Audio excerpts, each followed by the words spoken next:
any. Oh, Okay, I think we're live. Okay, good enough. So, welcome back to another live stream. We haven't done one in 2 months, possibly 2.5, 3 or months. better, or better. Pardon me. I said or better. It's definitely been a while. Oh yeah, it's been way too long. So hopefully we're back for a little bit. We actually played a little bit of Halo just before this, which is, in my opinion, really fun, and I'd love to start to keep doing that. Well, I'll talk about that more later on. Right now, is there any specific topic that you two want to talk about? Should we talk about Legend of Dragoon now, or should we talk about gaming news? What should we talk about? Yeah, it's a good question. Maybe we probably should have Apparently. decided that up front. Yeah. Might as well get the news out of the way first. It's a little more Okay. boring. All right. A little bit. So, um, Jason, do you know a little bit more? Because I just read the article briefly. How much information do you have on Gears of War on HD being remastered? Do you I did you? know only a little. Actually, I should Okay. probably post it to Kevin too, because you don't have the link, do you, Kevin? I do not. Okay. So let me just submit it again. But basically, I need to reread it again too. But I think I'm positive it's definitely 1 to 3 that they're remastering. They're doing like Yeah. 1080p, 60 frames per second, Hmm. blah blah blah, stuff like that. But from the looks of it, it's gonna happen definitely. It looks like they're doing the beta for it right now, and then they Yeah. leaked photos. So we could see Other, this as early as what, like 2016? I wouldn't be When did surprised if what? it was in the fall. I was just thinking, like Halo remaster. Actually, we heard about it at E3. We were thinking that they were working on it, but we didn't have any confirmation, not even a leak, until E3. And then it was like Halo Master Chief Collection coming out later this fall. So yeah, we might see that this fall. That would be pretty sweet. Yeah, like Halo 5 is this fall though, right? Yeah. I'm not sure if they'd Yes. want to put Gears and Halo 5 up against each other. Well, it would be like maybe 1 month for Gear and then 1 month for Halo. Yeah. So, because they've done that before, where they had like a few exclusives coming out in the span of the fall season, but then they would have like November is usually always related to Halo, except for I think Halo 3 was September, and then usually Gears actually comes out in September. So I could see maybe September for Gears remastered, and then November for Halo 5. I'm really hoping it gets the full like Halo Master Chief Collection Yeah. treatment, with all the games and all the multiplayers and everything that kind of went along with it, but all in one package. Yeah. That's I'm not a huge Halo fan. I've never really gotten into the series, but even I couldn't pass up the game for like what it basically amounted to $10 each. I know it was such a sweet package, and then having the option to playing all those multiplayer maps at Mhm. once, like that alone would be worth Gears. But like being able to play that co-op, I just looked at Gears of War 1, and it said co-op was 2 players, and I was just curious to see if they had more. Yeah, same thing for Gears of War 3. So I I guess definitely remember it was co-op. yeah, I was hoping that they would have up to 5. That would just be wicked. That's not going back in right now. Yeah, from the looks of Um, it, from the news that it says though, it's definitely at least Gears of War 1. But then yeah. there's also a screenshot where it's like the Gears of 3 menu. So it's a possibility that it is 1 to 3. If there's a picture of it, that's good So enough. I'm thinking it is like basically their master collection of Gears. That Yeah, excites me. Yeah. I don't know why they would just do one game. Like, it's not like Gears of War 1 is like superior to Gears of War 2 or 3 at all. Like, it's so I don't see why they would do that with Halo. If they went full-fledged Halo all 4, they might as well do the same thing for Gears. Mhm. So, and I think that would just be a way to introduce fans to a new Gear. I think we could see at this year's E3 Gears HD, so 1 to 3, possibly Judgment as well. Doesn't necessarily need to be there though. And then also they'll talk about Gears 4, which would come out next year, I would assume. Something like kind of like what they did with Halo Master Chief Collection. They revealed that last year's E3 along with Halo 5, Correct. but for the next year. So I don't know. 2016 is starting to look like a really big year because a lot of games that were supposed to come out this year are being delayed already for next year, like Uncharted 4 and Zelda. I really find that this year we're stout now, getting into the point like where there's a lot of releases coming out with Witcher 3, Splatoon, Batman: Arkham Knight. But previous to this, in the first 5 months, was there any games that you two were really excited for? Because for me, there wasn't really anything. I'm actually going to go on game rankings to look for the highest ranking games for this year so far because I can't think of anything. No, like it's kind of been barren. Like I know a lot of people were excited for Bloodborne. It's not exactly my type of game. That's not to say that I won't play it at some point, but I'm definitely it wasn't something that I was interested in jumping into at full price. Yeah.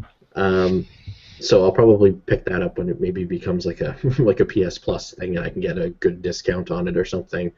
We'll see in the future, but I don't know. Like, I think about. I don't know. I can't really. Nothing comes to mind.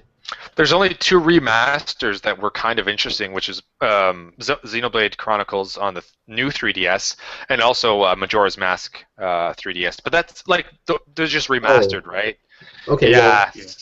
Well, I wasn't even thinking Nintendo, to be honest. Hey man, Splatoon looks fun. I think the one thing they do right is games. Otherwise, systems don't even talk about it. I have actually been playing the crap out of my new 3DS with my Majora's Mask and stuff. So that one I was actually very excited for. But I did it didn't even cross my mind because I guess I was still sort of thinking towards the new gen, you know. And when I say that, I'm typically thinking, you know, Xbox One and PS4. Yeah.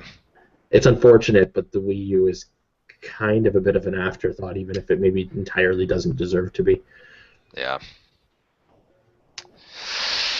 It's too bad, but yeah, I know what you mean. I kind of do the same thing. I think of like multi-platforms, and I always think of Xbox One and PS4 because Nintendo rarely ever gets them anymore. Yeah. I don't know if they're going to be getting any this year, like anything big. I don't know. Maybe actually, they probably won't get the new Assassin's Creed. I don't know. No. I can't think of anything. Maybe, I was going to say maybe Black Ops, because I think the last Black Ops was there. The Advanced Warfare wasn't there. Yeah. Yeah. It was they got Black Ops 2, and then they got Ghosts, and then I don't think they got Advanced War, so they already dropped that one. I think they got Assassin's Creed. I think they got... No, I don't think they got Unity. Did they get Unity? No, Unity was not there. Jeez, man. So that...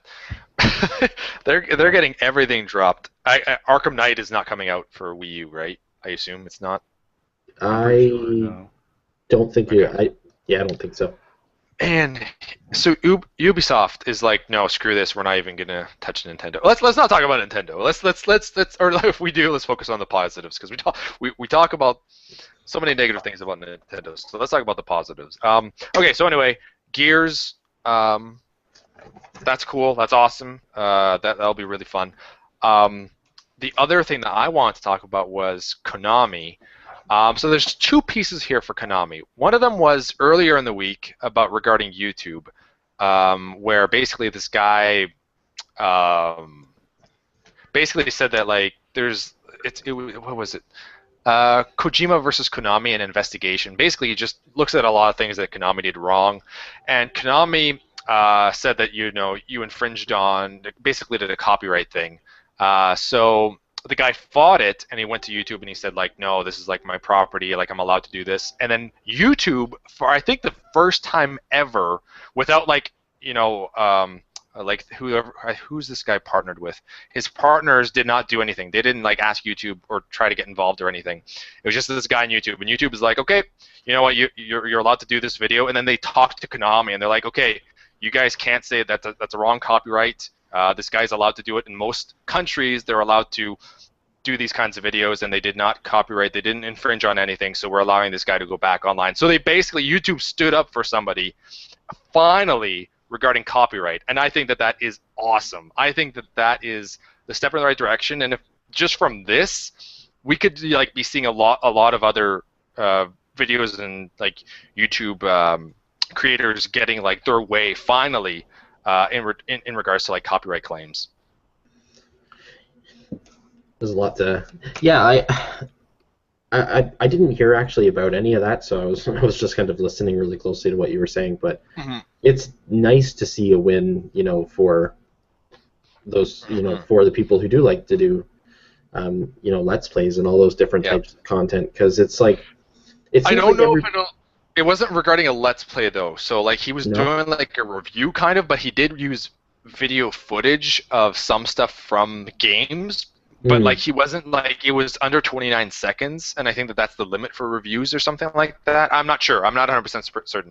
But I know that he wasn't using like real, like a lot of footage, and it wasn't a Let's Play because he was talking about stuff. So he was basically doing a review. And for reviewing purposes, no matter what you're allowed. Let's Plays are kind of different because we've never actually, nobody's gone to court regarding that.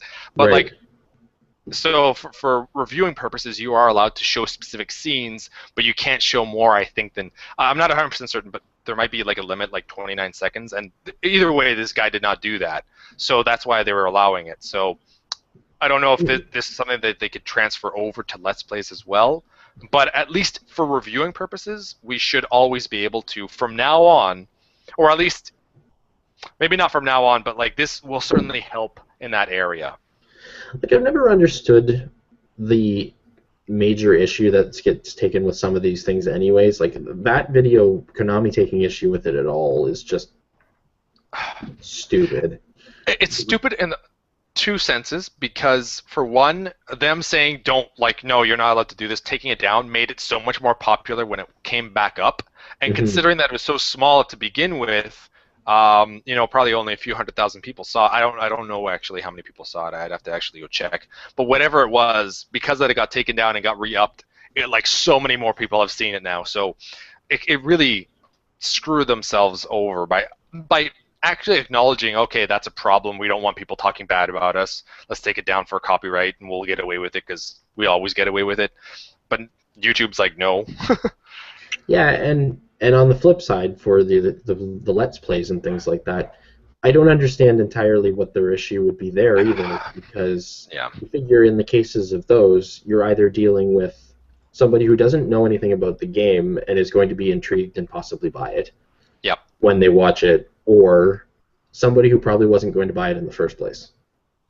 Yeah, guaranteed. Well, like, I would say, like, as someone who does do Let's Plays, at least on my channel,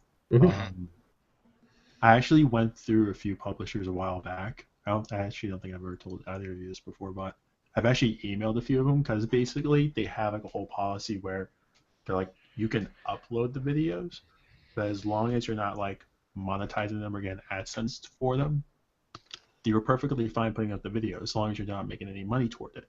So a lot of companies like they haven't really said anything about it. Like, I emailed, who did I do recently? I actually CD Projekt Red, the people who did like The Witcher.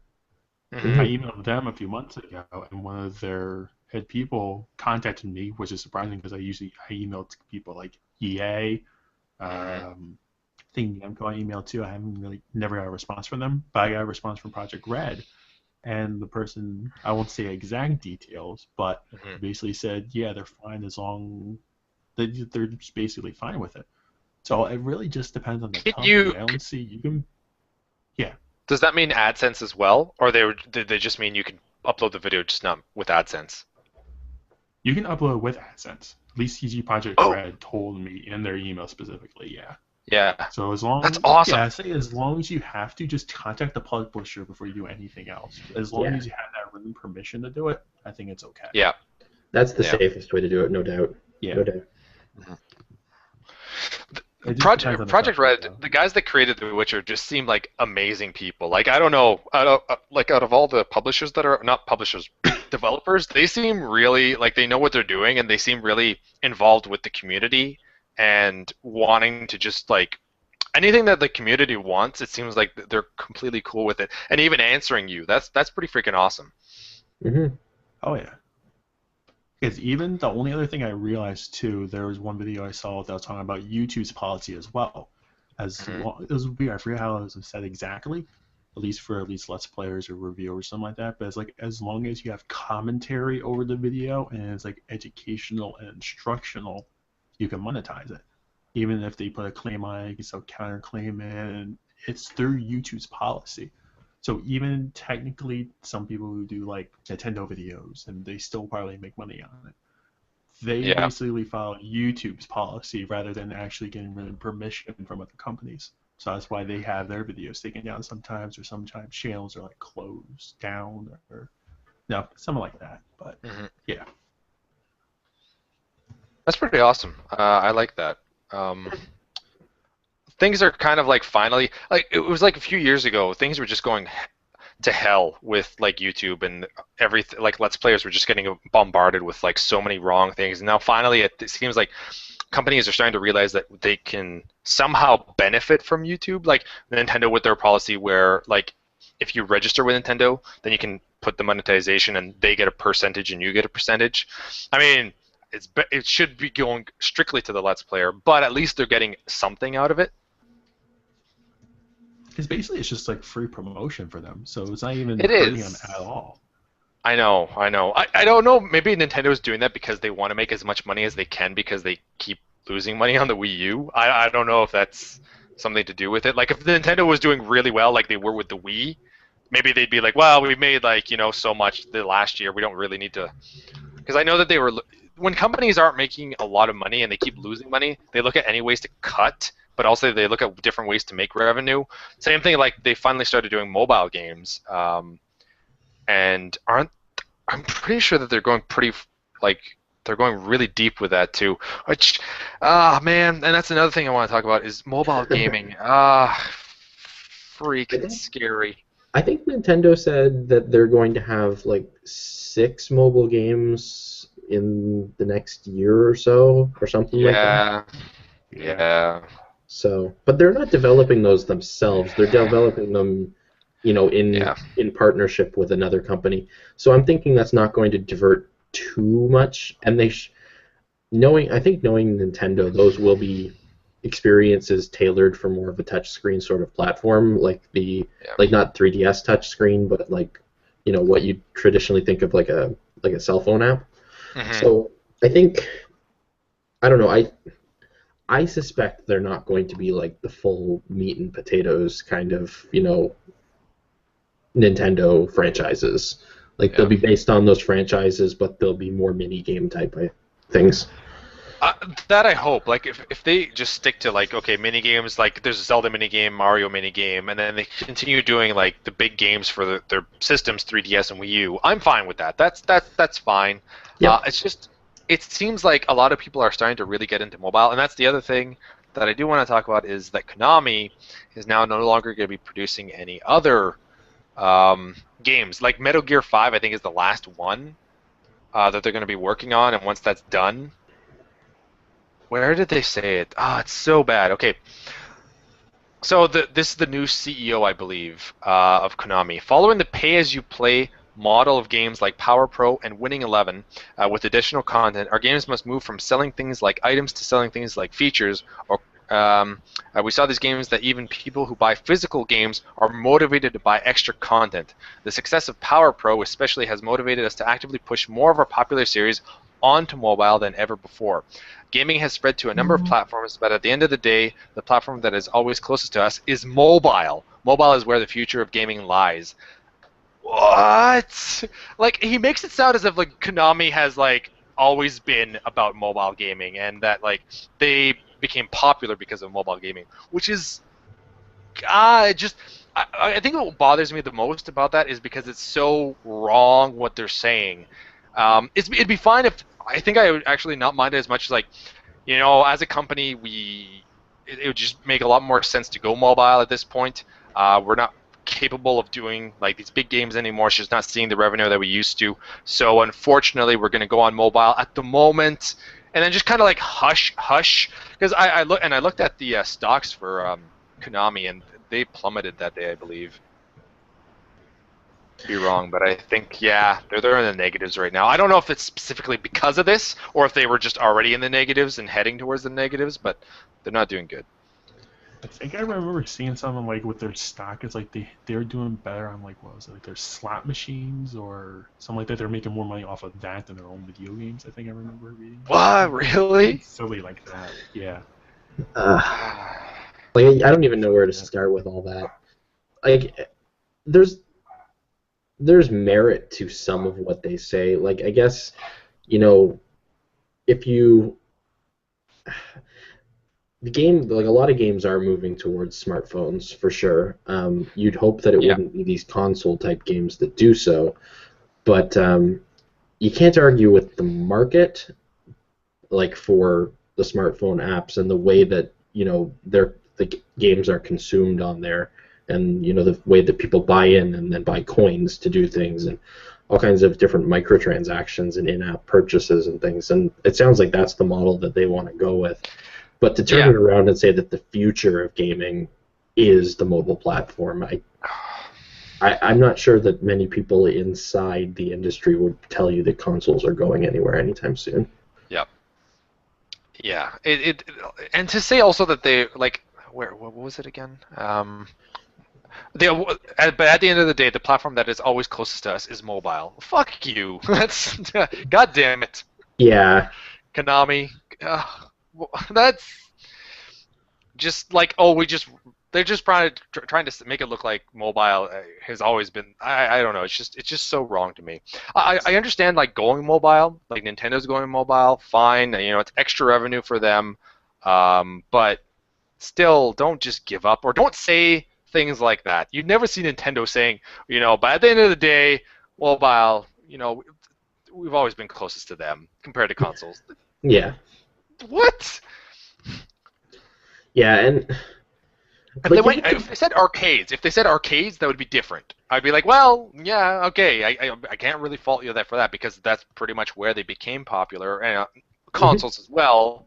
But arcades, at least, there's some validity there. I'm legitimately curious. Outside of the Metal Gear series, what would be the last game that Konami made that was actually worth playing? Like Castlevanias, Silent Hills, the Silent Hill HD collection, Zone of Enders HD collection. Okay, Silent Hills, I could see. They do Castlevania. Pro Evolution Soccer, so I mean they do the soccer games. They do Dance Dance. Actually, I mean Dance Dance is completely different, but it's there. Oh really? I didn't know they did They that. canceled their soccer game. I think I saw that like 2 days ago or something like that. But that was Pro Evolution. What was it? Sorry. I know the soccer games they make. I remember reading something about. I think it was like a day or two ago. But I think they canceled it. Like the whole series in general, so they're not even gonna make it anymore. Yeah, the last one would be like last year, 2014, Pro Evolution Soccer 2015. Yeah. So yeah, they do have some properties that are pretty good, like Castlevania and Metal Gear. That's up there. Dance Dance, Pro Evolution Soccer. They're also the people that were responsible. Yeah, Frogger, Teenage Mutant Ninja Turtles, the originals on the NES and Super Nintendo. So good. Like they could come back and put that on. They could make another beat 'em up and put it on PSN and Xbox Live, and I think that would do pretty well. And it would be relatively cheap to make. I mean, that's something that I think that more companies should look at is making these kinds of games for PSN and Virtual Console, Xbox Live. It's less to make, and people really still want them. Shovel Knight last year did amazing. People like 2D games. Well, this year probably if they're priced appropriately. What's it, Mighty 9? Number 9, I think I heard. Yeah, that. Mighty Number 9. That's probably like the new Mega Is Man. that already coming out? I think this year. No, sometime really? this year. I don't Jeez. remember when. Wow, that's crazy. Yeah. That's pretty awesome. And Kevin, what were you gonna say?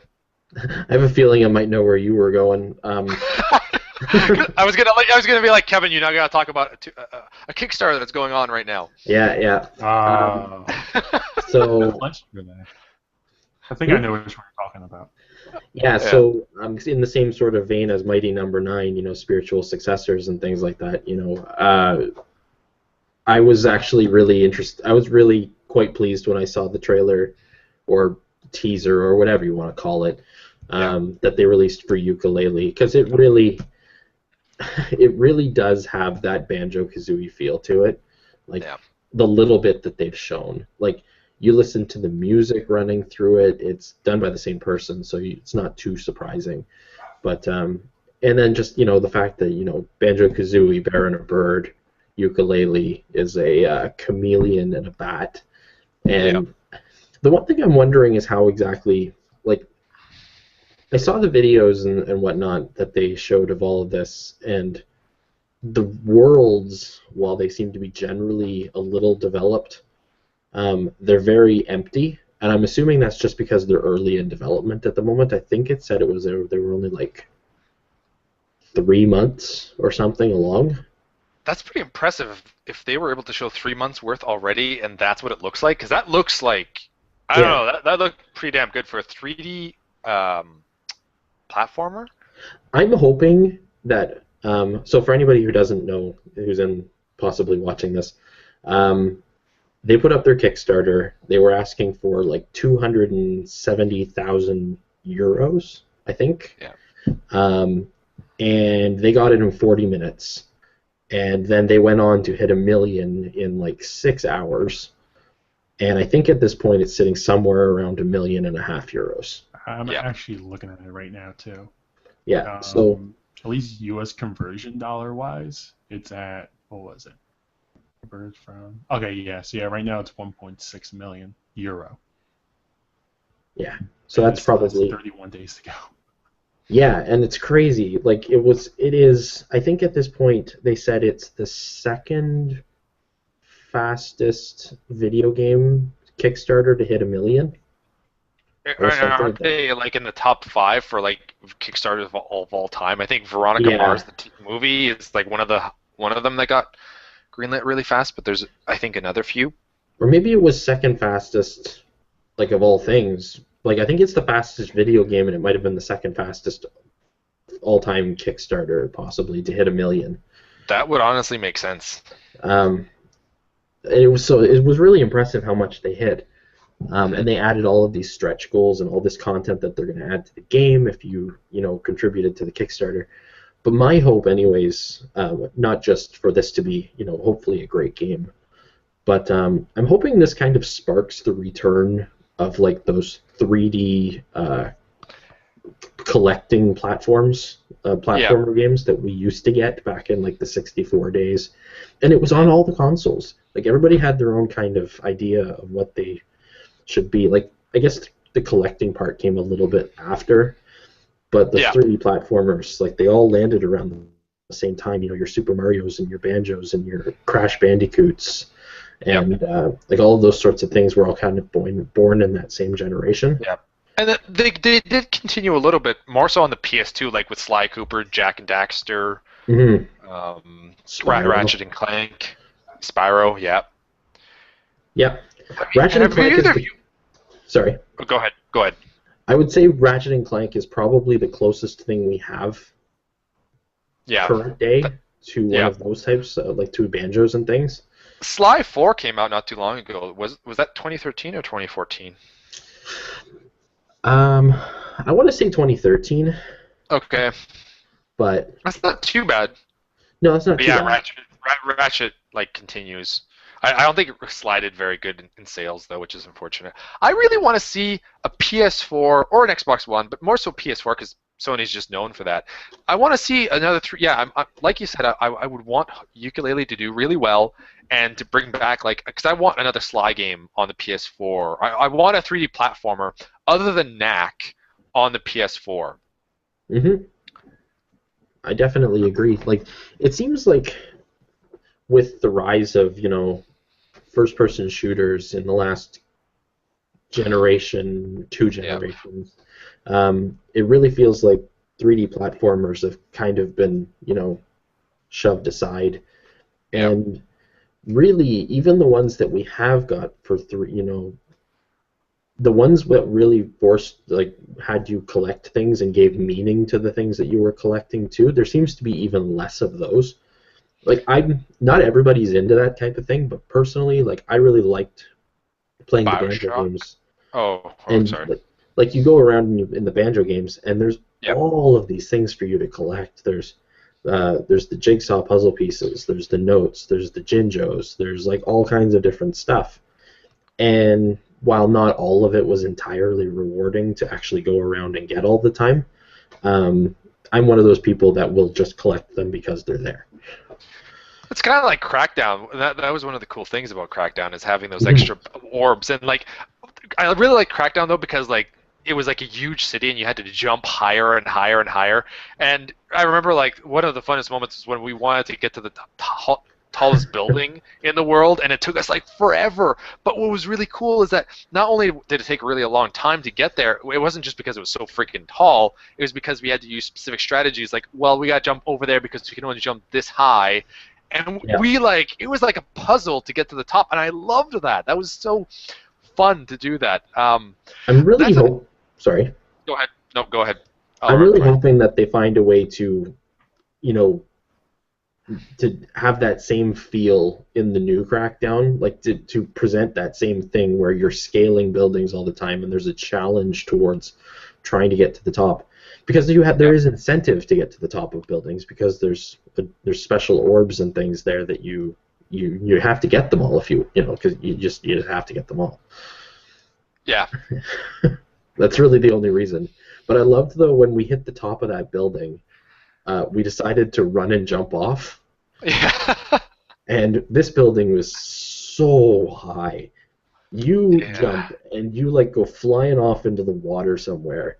Mm-hmm.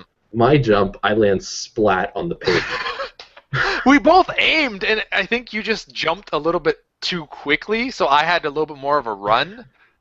And that's why I landed, like, because we both like looked down and we're like, okay, we got to aim for that water. And I was like, please hit the water, please hit the water. And I like barely made it. And I got an achievement for that. And you didn't because you died. I know. I need to go back to the top of that building and get that achievement. Yeah. We got to do that soon because I don't know how long Xbox 360 games are going to be going for. And I also want to be Crackdown 2. Yeah.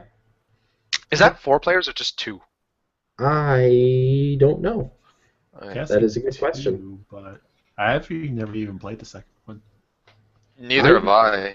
I'm told that I haven't played the second one either, and I loved the first one too.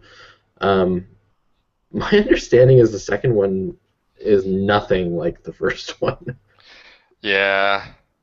Oh, cool. The second one is 2 to 4 players, so we could all play that. Cool. Oh, cool. That would be fun because yeah. It is dirt cheap too. You go to EB Games or whatever, it's like $4, mm-hmm. which is awesome. like $1 American. Was it? Did you say, Jace? It wasn't like a Games for Gold before, was it? Like a free thing? I'm not sure. I don't know. I never check in on the 360 games anymore because I don't actually personally have a 360. My brother's got one downstairs, so I just kind of hijack his for a little bit whenever I play Crackdown. So, but we do need to play that again soon. Yeah, we do. We need to beat it. Yeah, we still had a couple gangs to take down, I think. Yeah, we had that in Halo. What else? That's 4 Halos plus 2 Crackdowns. Was there anything else? I think we were talking about playing Gears, but I mean, we could just wait for the HD. We should wait for the HD, and we're all going to buy it. Yeah. Right? Is anybody here not going to? No, I'm going to buy that, yeah. We could play the Horde mode. I think that would be really fun. Oh, yeah. I never really played multiplayer, so I'm not familiar with most of the modes. I constantly remember playing, at least the first one, I played multiplayer constantly with everybody from high school. Mm-hmm. Yeah, the Horde mode is actually really, really good. It is, and Kevin, you'd like it because you're all playing co-op together, and you're just taking on a bunch of like monsters that just keep showing up. Oh, so it's like the zombie mode, I guess, in World at War, or what was that called? I think it was zombie mode. Yeah. Exactly. Yes. Yeah. Or like if you played Plants vs Zombies, Garden Warfare, and if you played the Horde mode in that one, which is pretty much the same, or Left 4 Dead, maybe. Yeah. You know what? I really enjoyed Plants vs Zombies Garden Warfare. The only issue for me was that it was completely online, so Like, that's not really my thing for the most part. So while I had the game for a long time, and I think I still technically have it because it's one of the free games in the vault, the EA thing. Yeah. I ended up trading it. Yeah. But yeah, like I can download it out there. There's actually several games in there now. It's actually better value now than it was before when it first opened up. It only had 4 games, right? Mm-hmm. So I think that's honestly I think subscription-based everything is pretty much the way of how the future is going to be on two sides. One of them, I like physical copy stuff, but I also like the idea of subscription-based stuff, like Netflix, and now wrestling. WWE is doing that, which is really awesome. But there's just so many things that I think that are slowly heading towards that, and I think it's really cool that EA is one of the first ones to do it for gaming. Technically, I guess PSN and Xbox Live are also doing that. I guess PSN was the first one, but I don't know. That's really cool. I really like I like the concept of PlayStation Now, for example, but I've been saving my free trial for PS Now until the game library grows some more. For me, it's a bunch of PS3 games right now, but I want the PS2 games and PS1 games to start showing up like they said they're going to, and then I'll probably go for it at that point. $15 a month, unlimited play. That's pretty good, assuming that you can maintain a good connection. Yeah. But it doesn't require a lot. I haven't tried it out, though, so... And especially if it's a PS2 game or a PS1, that would take even less. That would just stream automatically perfectly fine, I think. Yeah, and it's just... I'm not sure what the holdup is. It's not like... It's streaming. It's I don't know. They might not be able to only invest a certain amount in that because they're trying to see how it's doing with the PS3, and then if there's more people doing it, if it's worth the invest. I found it really interesting that that Sony purchased On Live a couple of months ago. Oh well.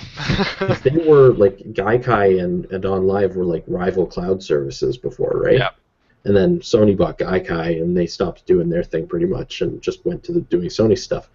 But this almost, I don't know, them acquiring On Live almost seems like an indictment of the Gaikai technology a little bit.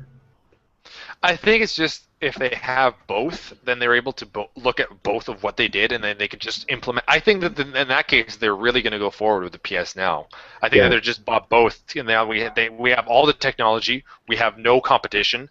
Microsoft could have been oh, well, you've got Gaikai, and you're doing really well with this, so I think we're going to buy On Live and see if we can do our own version as well. So I think buying both competitions out there and then just having the monopoly on that, or at least having the most advanced technology towards that, is beneficial for them. Plus, On Live must have been pennies to them to buy that, because I don't think that they were that expensive, because they pretty much failed, didn't they? They were not doing very well. Yeah. Which is interesting to me, though, because at the same time, I think it was mostly their business model that wasn't working. Because in the little bit that I used On Live, it was really stable, and it wasn't I used it here in Toronto, and technically I wasn't considered one of their supported areas. They were not supporting Canada. Oh, really? Yeah. At the time. This was within weeks of the service launching. That's that's interesting. Yeah, the service, I always thought that the On Live service was a lot steadier, was a lot better than what Gaikai was offering. And I'm assuming you're right, that they're trying to corner both of those. And they basically, I think, want to make use of the On Live patents, right? Yeah. They have some special tech that they were using. Yep. So, my guess is Microsoft would probably develop their own thing internal anyways, because they have so much background in cloud technology. But still, it's definitely interesting.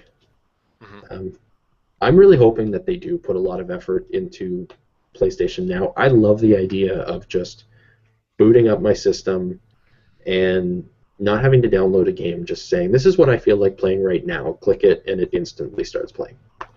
Yeah. Considering, And like, when we have to buy games now, it's like you have to wait, what, half an hour to start installing the game? yeah, and that's assuming you have a On pretty good Xbox connection. One. Yeah, Xbox One. PS4 is actually pretty darn good. Like, it was like a minute before I could get into the game, which is just phenomenal. Yeah. But considering that these are on discs, these are physical copies, and we have to wait to play them, except for Nintendo, which is, always awesome in that regard. Jason, let's talk about Legend of Dragoon. Okay. Okay, so everybody knows that Kevin and I are like the biggest Legend of Dragoon fans out there. So Jason, you better have liked it, because I mean, this is going to be an interesting conversation if you didn't. This is the House Oh of no, Wolves. it's spicy. Yeah. So anyway, Torture.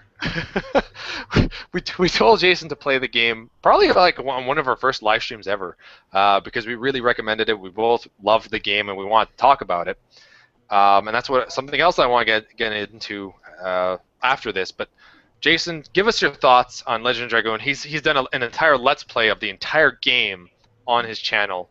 I'll put a link in the description box below if I remember, hopefully, after this live stream. But yeah, the entire game is there, so definitely check it out. And Jason, what'd you think about it?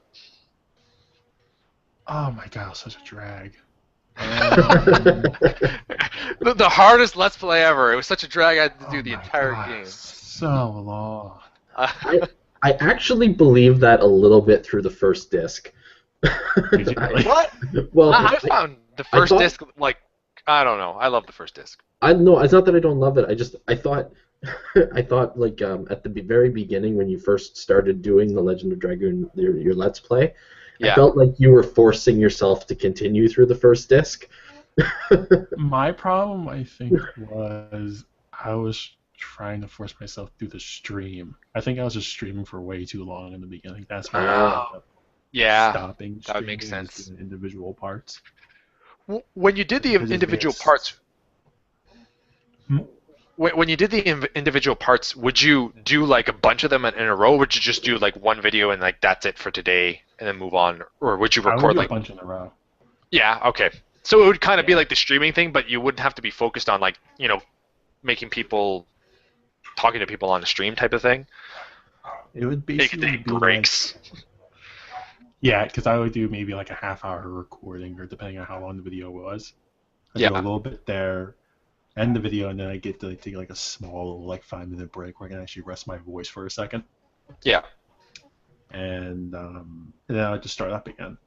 But I think the only good thing about parts is also, especially if you're doing it blindly. I'm sorry if you hear my dog barking in the background. He's been barking for the past like 20 minutes. It's driving me insane. That's too. okay. And anyway, that's one problem about recording too. If I'm doing a live stream, she's not gonna shut up. Ah. When you have a miniature dachshund, she's not gonna be quiet. I love her, Yeah. but they don't be quiet. Yeah. What the hell was I just saying? Recording in parts instead of Oh, doing yeah. a stream for it. Yeah, but just at least doing it in part, especially when you're doing something that's not something you ever played before. I swear to God. There's nothing I can do. Nah, don't worry about it. It's not bothering me. She goes. Anyway. Yeah.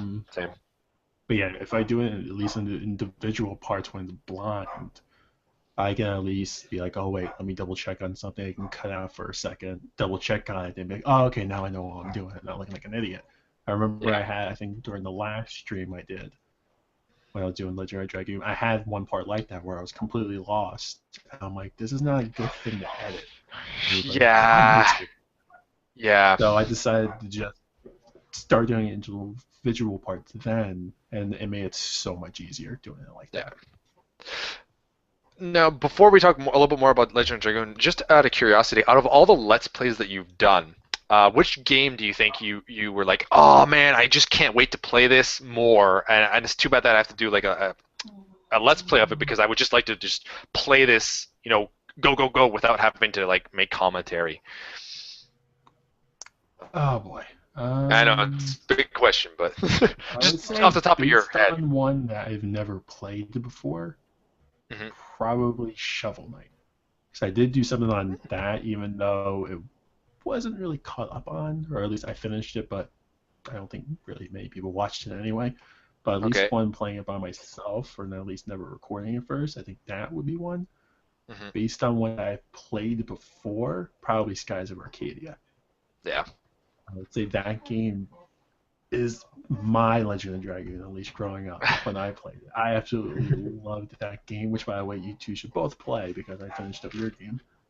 Yeah. And I think it was Fair very point. fair, to say the least. It's a little bit harder to get Skies of Arcadia though, because it's not on like an we can't get it like on PSN or Xbox One. I don't think, True. right? No, you can't. What do Well, I have it's to Okay. play only that on? for Dreamcast and, well, I played mine on GameCube. Yeah. Those are the only two systems you can play I do on. have a GameCube. I have a Because all you Dreamcast need is and the a Wii, but so like yeah. buying it for probably $50 on eBay probably. Which isn't Which is the sad part. if it's yeah, but if it's a good game, it's worth it because that's like a brand new game, right? I mean, if it still holds up, and it's going to be a long game too, so Oh, you're it going to get definitely your still holds money's up, worth. It's just So I do want to check that game out at one point, but okay. Anyway, Legend of Dragoon. Back to Legend of Dragoon. What are your thoughts on it? I would say, sorry, I would say in the beginning, Mhm. I got a little shocked at one point. Halfway through, I think in the middle around disc 2 or so, I kind of got a little slower there. But once I got Yeah. into disc 3, I think that's when I really got invested into it. I really wanted to keep on going. Once I actually understood what was going on in the story, it took a little Yeah. while to get going, but once it did, then I got solely invested into it. Is it because I haven't gotten to the end of Legend of Dragoon in a long time. I'm actually playing it right now, and I'm on disc 2, and I'm at the place where it's kind of very slow. But anyway, in disc 4, is it Legend of Dragoon or Final Fantasy 9 it's like disc 4 and it's like boss battle, boss battle, boss battle, boss battle, and like Disc 4. really Yeah. but is that Legend of Dragoon? Yeah, Legend Okay. of Dragoon. Yeah. Yeah, Legend of Dragoon goes pretty nuts in the 4th disc. I thought every Final single Fantasy 9. Yeah. 3 bosses in a row or something like that. But yeah, it's like Mhm. boss after boss after boss in Discord, which is good. Yeah. It's a nice battle system, long. and it's just. To me, yeah, what are you saying? To me, the battle system in Legend of Dragoon was always what kind of set it apart for me from all the other RPGs I was playing. Yeah. And that's not to say that maybe other games hadn't done it, but it was the first game I ever played that did something like it. Mm-hmm. Mm-hmm. So I know there's been games since that have been like that too. Lost Odyssey's got I think it's Lost Odyssey, has a somewhat similar mechanic. Yeah. That one I had played. That's why when I was first playing Legend of Dragoon, I was in the button commands, which is similar to Lost Odyssey. But Odyssey was a lot more simpler because all you have to do is just match the circle up with the ring, and it's just like one thing over and over and over again. Okay. That one was more like a Final Fantasy rather than anything else. It was made by the same people. Okay. Yeah, I always loved that the battle system in Legend of Dragoon. It's like you get all these different editions, and you level up your editions, and you train them, and all these different things. Because it feels like in a lot of RPGs, you gather more moves and stuff as you go, but it's just like tap a button and it goes and does it. That's not as exciting to me. I'm not engaged the same way, especially not through a really long boss battle. There's something gratifying about going through a really long fight, like a 40-minute fight, and just landing edition after edition. Mm-hmm.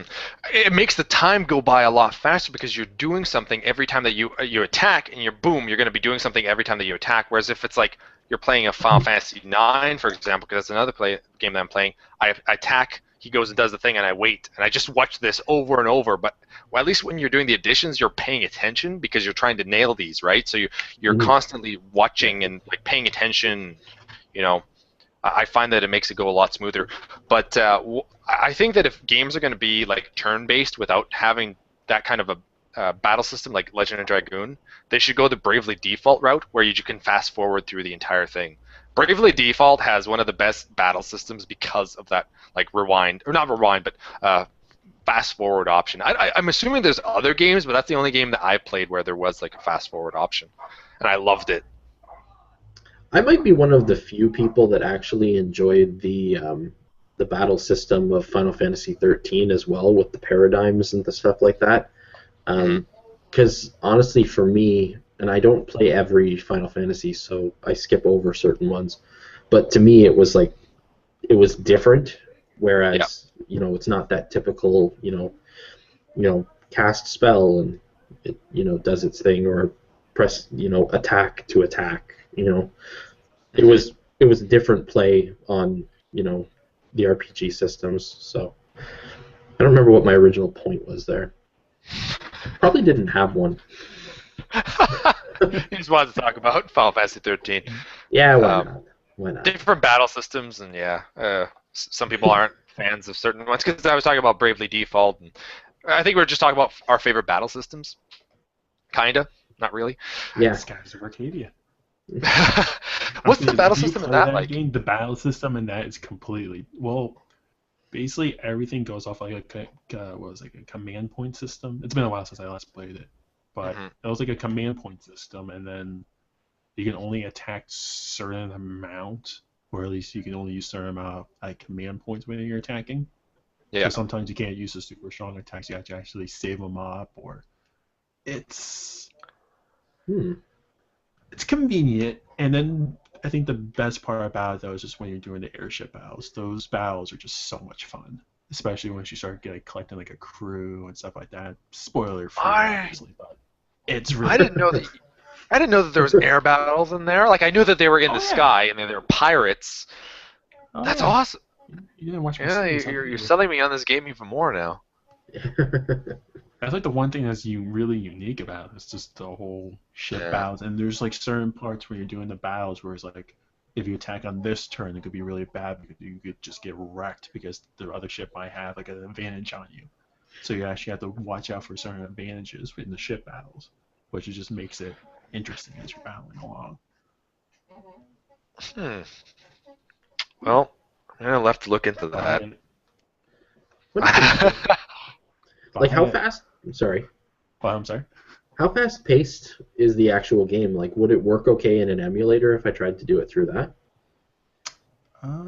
I think it would. It's a lot more fast paced than Legend of Dragoon, definitely. How long is the game, approximately? It's about as long as Legend of Dragoon. So like 50 hours. About, yeah. If you're doing everything, about 50 hours. Because that's also what I did too when I was doing my series.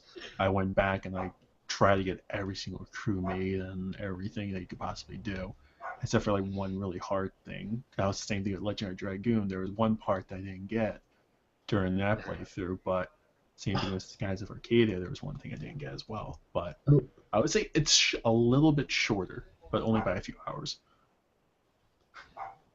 Unless you knew up front that that you were going to need it. Like I don't know anybody who collected all of that one particular thing in Legend of Dragoon to do that one mission. Oh, okay. I've never known anybody who's actually done it. I think my girlfriend actually was trying. I think if I actually did play Legend of Dragoon again afterwards, I would probably definitely make sure to collect them all. But I don't want to do the whole thing again just for just one battle. I'm not sure if that would be entirely worth it. It was cool actually when I was watching through your Let's Play videos. There was a couple in particular where you went to a few spots or little side things, and I was like, I didn't even know that existed. And like just a couple of things that I just had no idea were ever there. I guess you can just miss them so easily.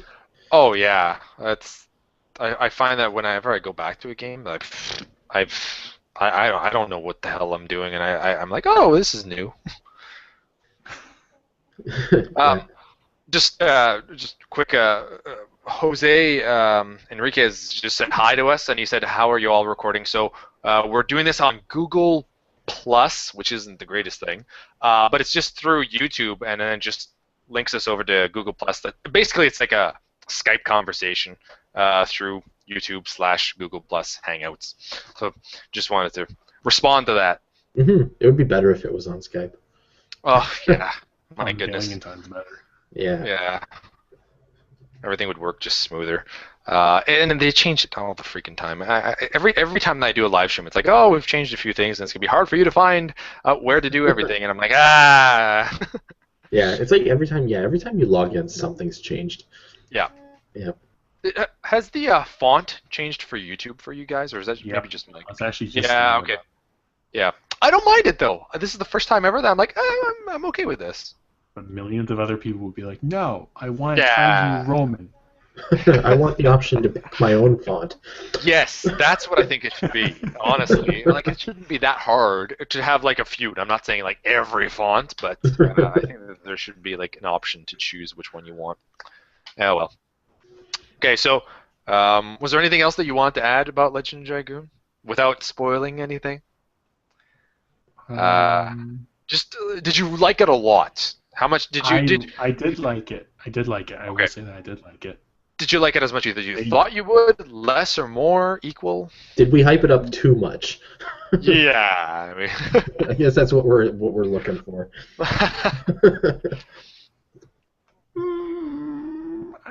I think it was about what I expected, but Okay. I did really enjoy it. Okay. I will say though, they need to get new voice actors next time they remember. Oh my God! Oh. Yes. I was laughing so hard at you continually correcting that one thing in the last number of videos. I was just that was the one other killing me. complaint that I had. That sometimes when you're talking, at least during the text font part, they like misspell stuff. There's errors here and there. I'm like always trying to correct it. I'm like, no, you're not supposed to be saying that. They did a very bad job of localizing the game, that's for sure.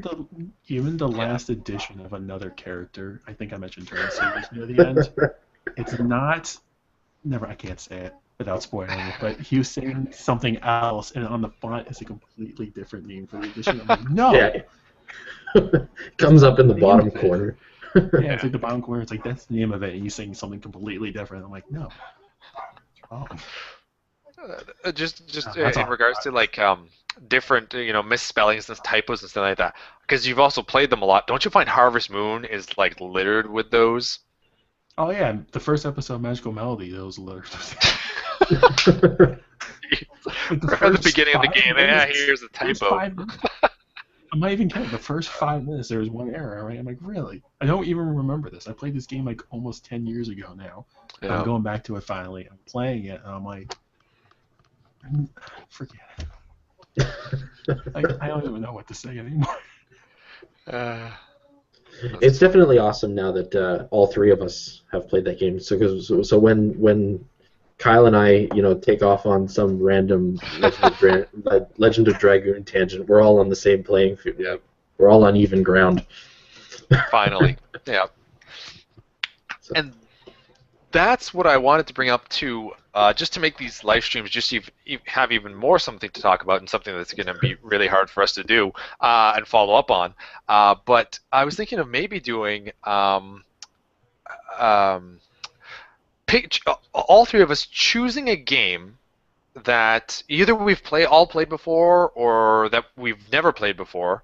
If we could find something that we've never all played before, that would be kind of cool. And play that, and my girlfriend just brought me a cinnamon roll. Hold on. That's awesome. Thank you. Yeah, I'm so excited for this now. Anyway, I'm totally distracted by food. I am sorry. It's a cinnamon roll, and it's like freshly baked, and I'm smelling it now. Oh my god, this is gonna be difficult to do. So picking a game that we all want to play, and then we play it, and then the next live stream we talk about that, and then the viewers can also do this, and we could all kind of just have a conversation about a specific game. I think that would be really cool, depending on if we beat it or not. But there's just non-spoiler going through a game and talking about different mechanics, storyline, etc. Depending on what the game is. That'd definitely be cool. Yeah, I wouldn't mind doing it at all. I just don't know. Yeah, go ahead.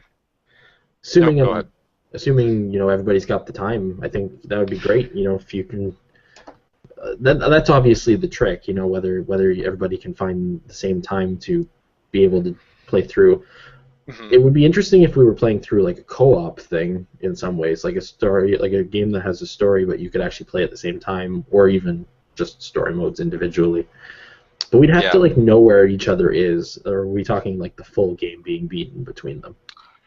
It doesn't necessarily need to be beaten, because especially if we go for an RPG, I mean, I don't expect us to all be playing, 60 hours before the next live stream. I mean, we might have enough time depending on when we do the next live stream. It's possible. But it would be nice if we could do, like, say, okay, this is the game that we're going to play, and I would probably do even a separate video on YouTube in case people don't watch the live stream.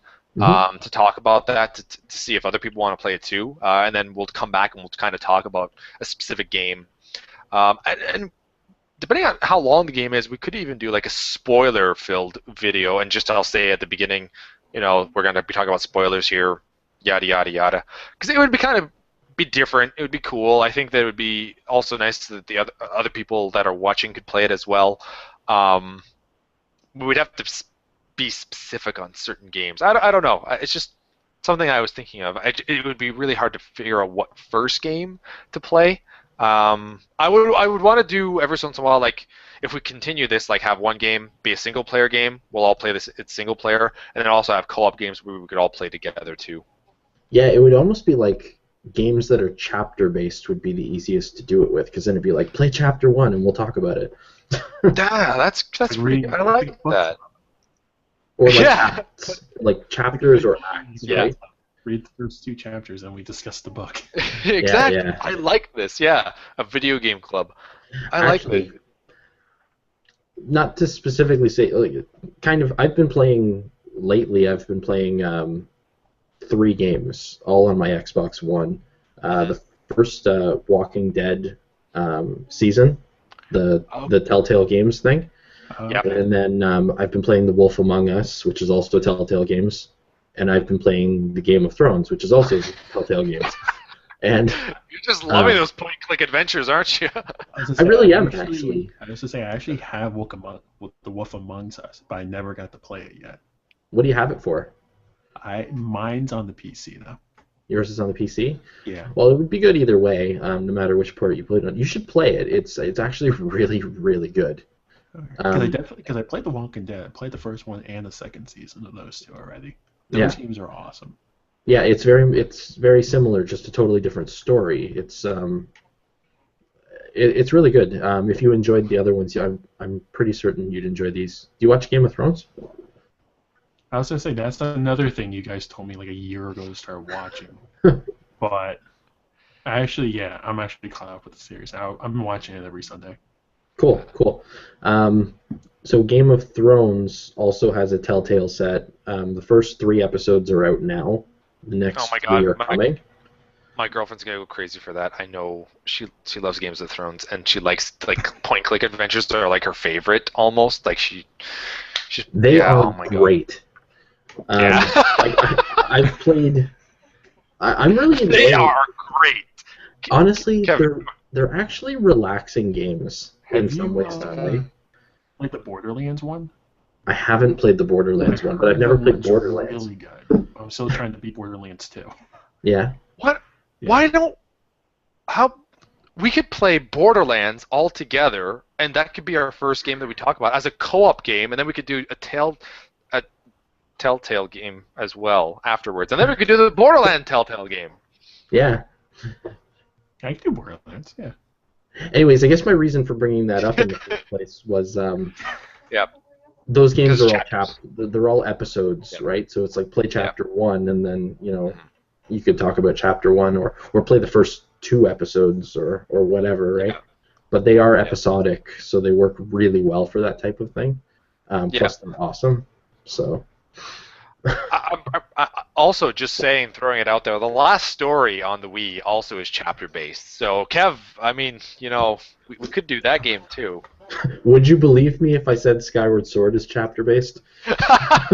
You could say temple-based, I guess. Yeah. No. When you did your... Sorry. Go ahead. when you did your top 10 game thing for 2014, I'm assuming that's what it was. You had last story posted was up your list. 2012. Yeah. When you posted up that list, I remember commenting that maybe for like the first year in a long time, our lists actually couldn't have been any more different than they were. And Yeah. I had The Wolf Among Us actually on my list at that point as well, because I'd already played it. This is the second time I'm playing it, but I had it for the PS3, and now I bought it for the Xbox One. Okay, yeah. It's pretty cheap actually. It's only like $30. So. I know. I am tempted to get it out of all of them. I will eventually, but yeah, this year or rather last year. Well, when I made my list this year, but yeah, it was really different that we had a few games that we still liked. But is that really the furthest that we've ever been? Because I mean, 2012, my favorite game was Halo 4. Or was that 2013? And then 2013, I know I had Grand Theft Auto 5, and you hadn't played that yet. So I mean, which year did Skyrim come out? 2011. Was it really 2011? Yeah. Oh my God, I'm old. So that year would have been Skyward Sword for me, because like Skyward Sword was my Skyrim. Did you play Skyrim though? I played a little bit of Skyrim, but not a lot. Not that I didn't like it. I wasn't fully into it, so I was still playing other things. Like to me, it was like Skyrim came out and it was this massive thing. And it's like every game that was around it was just swallowed up by it. Like nothing got any attention. I know, yeah. 2011 was a good year. But okay, so I know that at the end Skyrim just took over everything. But that year, 2011, was one of the best gaming years, in my opinion. I'd have to go back and look at it, but I think Gears 3 came out in 2011. There's so many games that came out in 2011 that was just like so good. Like I'm gonna go back and look at it, but like we haven't seen a year like that in a long time. 2012 wasn't too bad, but man, 2011. And then 2015. Yeah, Batman: Arkham City, Portal 2, Elder Scrolls, Legend of Zelda: Skyward Sword, Mass Effect 2, Little Big Planet 2, the Ico and Shadow of Colossus collection, Uncharted 3, Gears of War 3. What? What did you say, Witcher 2 came out in 2011 as Witcher well. 2, yeah. Deus Ex, Human Revolution, Super Mario 3D Land, Super Mario Kart 3DS, Dark Souls, Rayman Origins, Dead Space 2, or LA Noire. Yeah. It was a crazy year. Yeah, it was a good year. Forever. I actually like Duke Nukem though. Yeah, it was a great year. Crisis 2. Oh, wow, Dead Island came out that year too. Yeah, it was awesome. Saints Row the Third, Mrs. Explosion Man, Child of Eden, Infamous 2, Resistance 3. Oh my God! Yeah, that's a pretty big lineup. That's amazing. I don't think we're ever going to see that again. That's especially at the rate that video games come out nowadays. I think that next generation has just kind of halted things, and they're like, they're losing so many developers. Because one thing I want to talk about that in another video is that I think that this generation, the reason why there's not as many games is because the games that are coming out in physical form are going to be big games, and nobody can compete with some of the AAA games out there because it's too expensive to put a game out there and hope that they get the money back, because they're putting way too much money into these games, and only certain developers can do that, or publishers are willing to take the chance. So it's only going to be things that, like, Konami is going all mobile. Who else is, like, Capcom is kind of like, it's iffy for them now. There's just a lot of developers and publishers that are just like, if we're going to put out a game on physical form on Xbox One or PS4, we have to be sure that we're going to get money back. Like, there's no little guys. Like, how many games are there that are like something that like a cameo or like not a big title, like Brink, like freak. I'm just trying to find something. Like Darksiders. You don't see any little games anymore for the next generation. Yeah, they're going to the more of the arcade side, I suppose. Yeah. You know, when you get them, that is. But Mm-hmm. and then on the flip side of that argument too, you've got Square Enix, who sells like 6 or 7 million copies of Tomb Raider and then calls it a failure. I know, right? That's ridiculous to think that. Thankfully, they've kind of, I guess, retracted, and they're like, oh, actually, that's not too bad. Yeah, and then they 'cause they're sold making even a more of sequel. it. Yeah. Here's the Absolutely remaster. The sequel, at least in the beginning of it, is going to be console exclusive for a little bit. Yeah. And Yeah. then they're bringing it. Was it? Then they're bringing it over the PS4 later on. Yeah. Um, Is that this year? it's coming in November. This year? I don't Should remember. be, okay. I think it's the end of this year. Rise of the Tomb Raider? Yeah. The Yeah, new one? I Yeah, think it's so. definitely this fall. It is fall. Okay. Yeah, it's definitely this fall. It's one of the Is that like exclusives. The first one? So I don't know if they've ever 100% come out and said that it will come to PS4, like for sure. But I think the assumption is it will. I thought I think they it's just did, like a time 'cause I think, exclusive. yeah, Yeah, that's what I heard. yeah. I think at E3, I thought it was just going to be Xbox only, but then I think I eventually heard that, yeah, timed exclusive. I don't know for how long. Microsoft did that a lot last generation, but it was almost like hush-hush, because like BioShock I thought was just going to be Xbox, but eventually they released it. Well, did they ever release BioShock 1 on PS3? BioShock 2 and BioShock Infinite, yes, but I don't know. Let me see. yeah. They did with Mass Mass Effect. Effect. Yeah, Mass they Effect they eventually did. But it took them to get to the trilogy. They did Mass Effect 2, Mass Effect 3, and then they made the trilogy, and they're like, oh, and by the way, here's Mass Effect 1. So, like, Yeah, people that bought Mass Effect 2 hadn't played Mass Effect 1 unless they played it on PC or Xbox 360. yeah. Okay, they did. Yeah. Yeah, the first, They did for BioShock? The first BioShock came out a year later. On PS3. Okay, cool. Yeah, so there's, like, Mass Effect was timed exclusive. BioShock, I'm sure that there's others. I just can't remember. Yeah, but yeah, that's kind of cool that Microsoft did that, and I guess they're going to be doing it again this time around too. Sony never did that, did they? Did they ever have a timed exclusive? Actually, no Man's Sky. This time Say that again, exclusive. sorry? Which That one? new game coming out, No Man's Sky, that like indie kind of game. Oh, yeah. I think Oh, it's- man, I can't wait for that Yeah, game. the one, it's like the beautiful visual one. Yeah, that one. Mhm. That one's time exclusive for PS4, and then it's gonna get released on PC later after that. Okay. Well, yeah, but it's an indie game, so I mean, I cannot wait for it. But Yeah. um, I think Sony did it with some stuff. I can't think of any examples, but yeah. I can't believe that they wouldn't have had any timed exclusive sort of stuff like that during the PS3. Star Ocean was Xbox 360 at the beginning, and then it went to PS3, so that's another one. It's odd for Microsoft to have think- picked up, but I think Tales of Vesperia is another one. well, it was released on PS3, but only in Japan, Yeah, I know so it the was, West didn't Japan get only. it. Yeah. Yeah.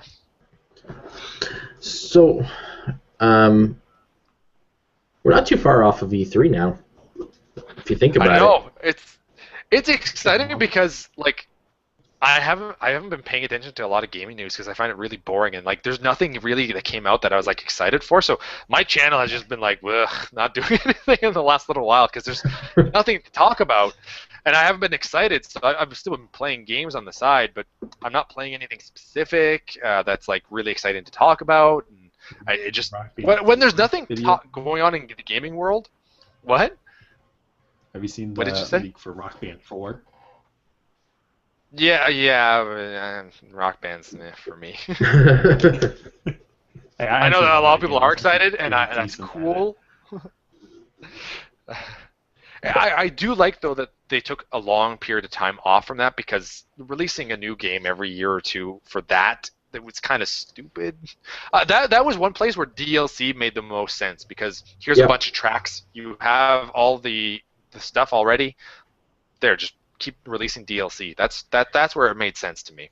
That's the way it should be. It should be a new version to launch a new console, and then just DLC and add-ons and stuff like that. Or how Nintendo does DLC. They do it pretty well too.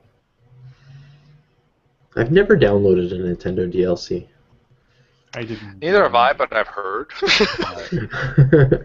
I wouldn't recommend it. Oh no? Which one?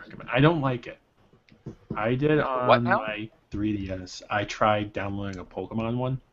That was like the biggest regret ever because that's like one game you need to have on a storage or something like that. I didn't like it at all. I'm probably gonna end up rebuying the game because I just don't like having it as a digital copy. Oh, I meant DLC. DLC, not digital copy. DLC. I meant. Oh yeah. Actually, I did that too. Okay. No, I actually did do that with Mario Kart. Mario Kart. Yeah, Mario Kart. I did that. That's actually really good. Their DLC. That's the type of DLC people should be doing. Was with Mario Kart. Well, they had theirs was like bundled. But I think it was like $15, but you get like 8 new courses and like 10 new characters and like different color variations. That's all in just that $15 package. That's how I feel like DLC should be like. Hyrule. Yeah, go on. And they made it much later too. So like they made it as a like they were done the game. Here's the game, and now we're also working on DLC now. Now that the game has been launched, you know. Same thing with Hyrule Warriors. I've heard that one's pretty good too. And I'm tempted to get it because I really enjoyed Hyrule Warriors. I like playing that co-op. I'm still hoping to snag that at a lower price in the not too distant future. Have you seen the Flash? Nintendo game. Good luck. Yeah. What was that? Have you seen the Flash sale PlayStation's actually doing right now? No. On I think it's PS3 and PS4. Some games they actually have under $5. I'm actually looking at the list right now. Like one PS4 of them is titles? actually Borderlands 2, which is hilarious. Wow. What else do they have? The Mass Effect trilogy for $5. Whoa! That's a great deal. Oh yeah. That's insane. If I had a PS3. I'm assuming that's not on the PS4. They do these flash sales fairly often. Because the only way PS4 can get exclusive sales. Ho-ho!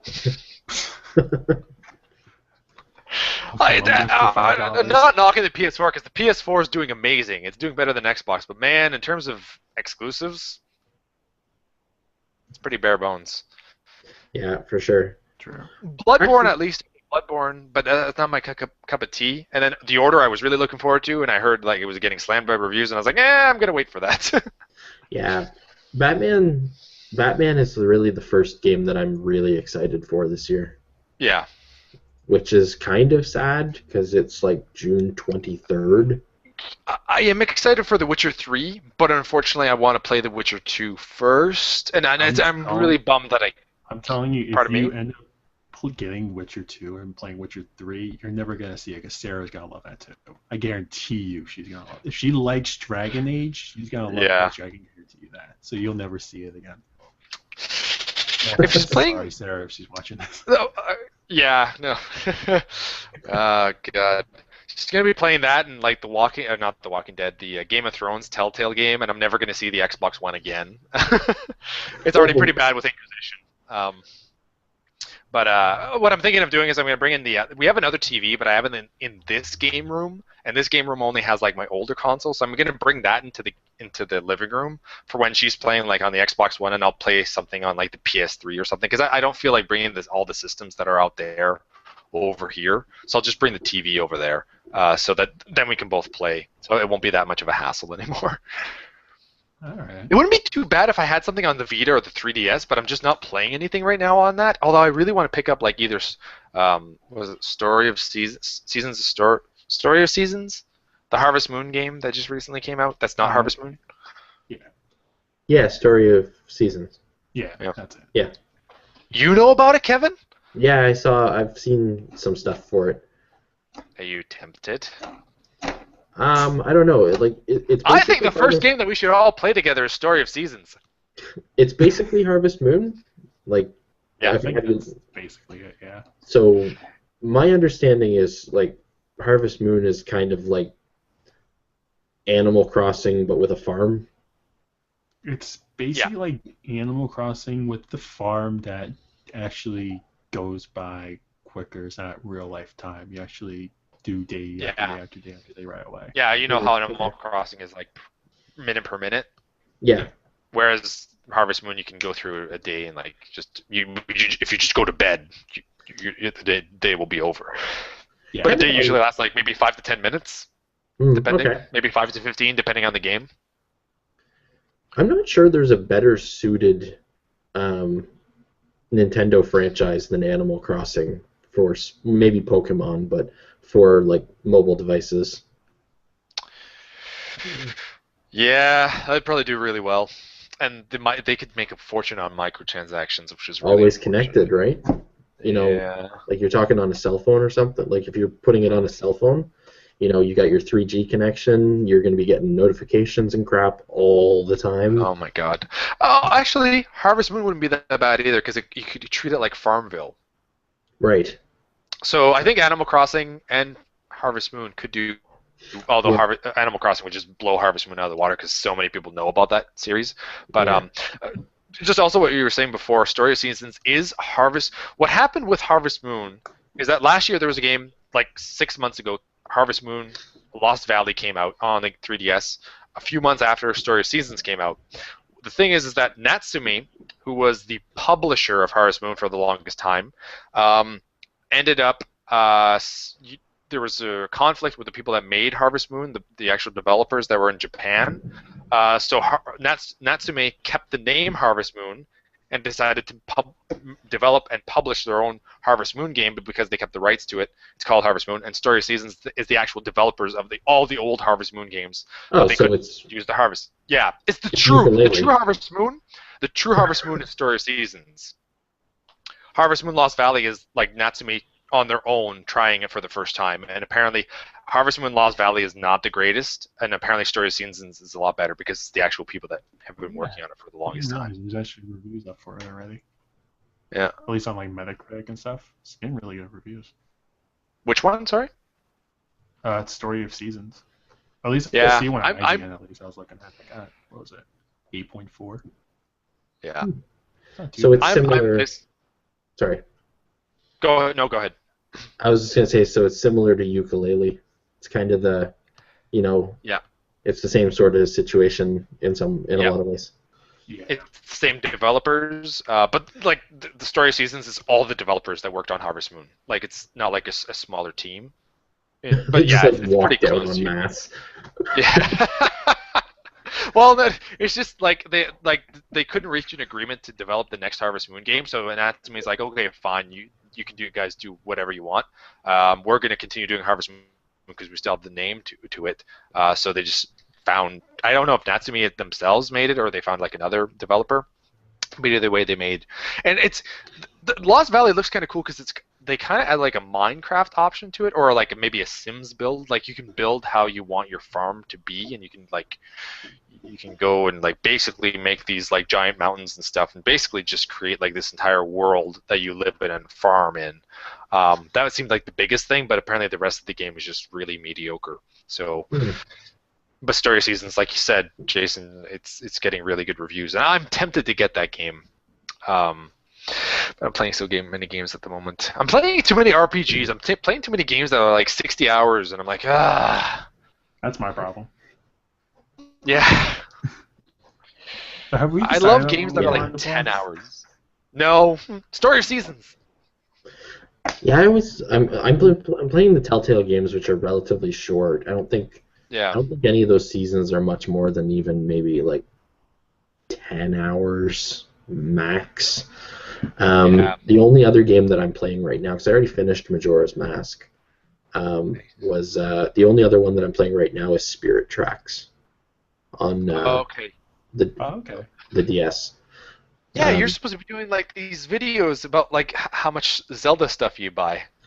I haven't actually had a chance to get anything new. Well, I think you're about due. I am due. I want more YouTube videos. You know, funny enough, I don't think we've had